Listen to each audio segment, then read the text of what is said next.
A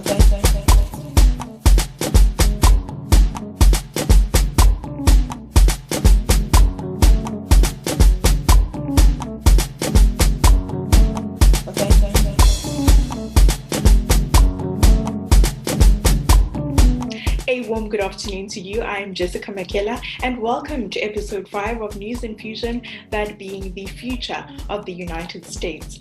This is our first international story that we'll be discussing and keeping a close eye on as the run-up to the November elections continues. So do share, like, and comment as we look at the current situation in America. We welcome the Republican nominee, President Trump, and the Democratic nominee, Vice President Biden.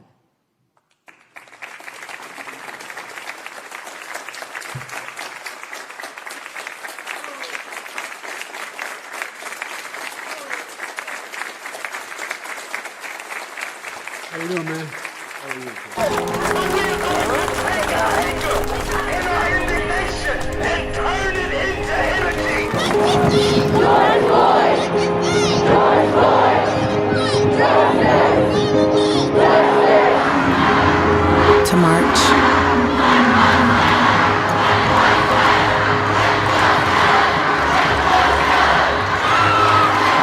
The patient-in-chief returning to his role as reality star, promoting his hospital exit as a made-for-TV event. Thank you very much. Walking out the doors of Walter Reed, boarding Marine One for a sunset flight back to the White House, where he marched up the steps and, while still infectious, removed his mask, posing on the balcony for nearly 2 minutes, at times appearing short of breath before walking inside. The backlash for that mask move, immediate. It's unexplainable that the President of the United States, who's actively shedding virus in millions of particles, would walk into that building with the enormous number of staff unmasked. 24 hours earlier, the president insisting he'd learned a lot about COVID. And I get it, and I understand it. From the White House balcony, President Trump also insisting he's beaten the virus. Don't let it dominate you. Don't be afraid of it. I stood out front. I led. Nobody that's a leader would not do what I did. So before we address the serious matters, I would like to ask Mkhadi what your idea of America is in 2020. My idea of America in 2020 has completely changed.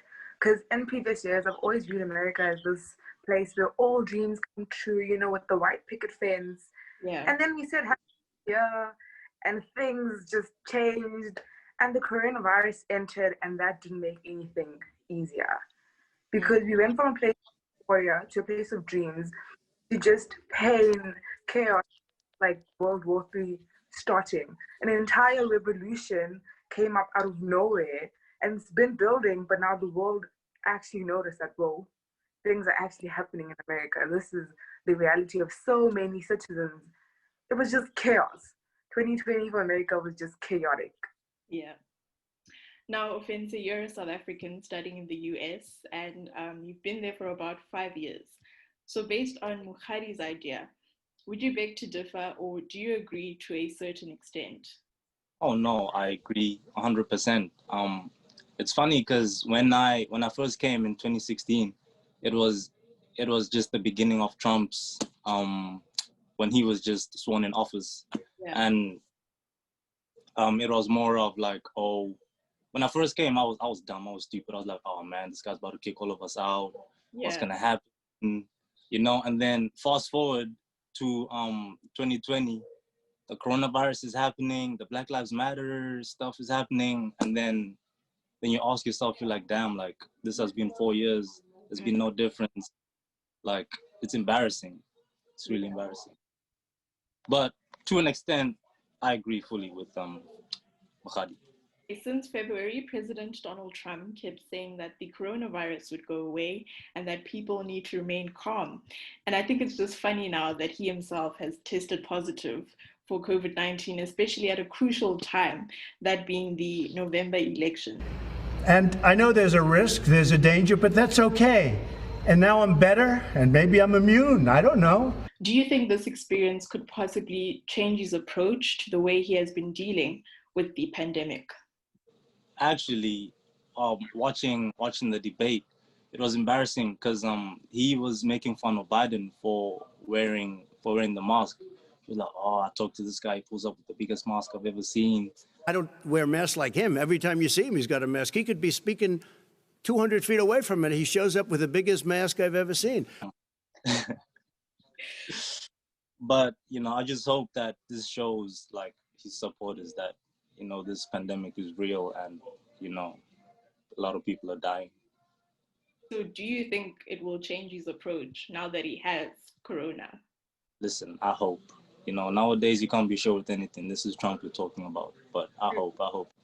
Personally, I don't think this is gonna change his approach. I think it's gonna change his approach to him personally. He's gonna take precautions and start sanitizing and wearing. Because as president, he's fully aware about the people that have been dying around the world, and I doubt he wants to lose his life, especially now that November's around the corner. He doesn't want to just go away now. So he is gonna make changes to him, but to the country, the structures and everything else. Yeah. Doubt it. Heavily doubt it. It's just going to be like a Trump is safe thing and, continue. People not wearing masks, continue. So, Mukhadi, do you think the Black Lives Matter protests could impact on the way in which Americans decide to vote this year? In other words, do you think Americans have finally opened their eyes, listened to the issues facing them, and understand that this vote is important, and if they don't make the right decision, the future of America could be quite dull? Oh, definitely. I think this vote this year is going to be so different from the one that happened back in 2016, because people's views of Trump has totally developed and changed. Because when you think of making America great again, to some extent, I do think people thought, okay, they're going to deport immigrants. We're going to build all these structures. We're going to bring back work to America. We're going to stop importing and exporting from China. That was the general idea. But I don't think people saw people dying because of police brutality, at the hands of police brutality, especially for the Black community. And again, I don't think they saw Trump's administration actually rolling back health services and healthcare for the LGBTQI community. I think that's a big thing, because so many people are in that community that, hey, if I can't go to the doctor and get help because of my sexuality, how am I living in this country as a free citizen? So definitely, a lot of things are coming to light. Even the way he defended white supremacists at the rally, it was like, how? What's happening? As our president, here for everyone. So this year's thing is definitely going to be interesting. Do you feel the fear of being a Black male in America? Oh, 100%. Bro, I live in some rich white neighborhood, and it's quite obvious. Sometimes we go to the store, a bunch of my friends.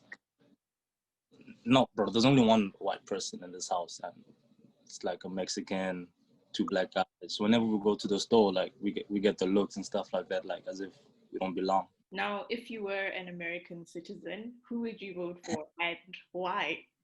If I were to vote, I think I would have voted for Bernie Sanders, just because of the stuff he stood for. I think he proposed free Medicare for all, free, healthcare. Yeah. Just because, right now, I'm in a situation where I feel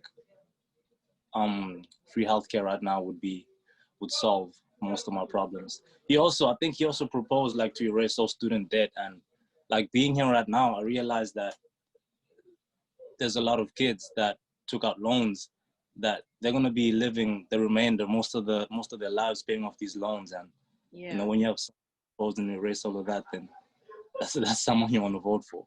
What's the one thing that you feel America needs in order to regain its power and status in the world?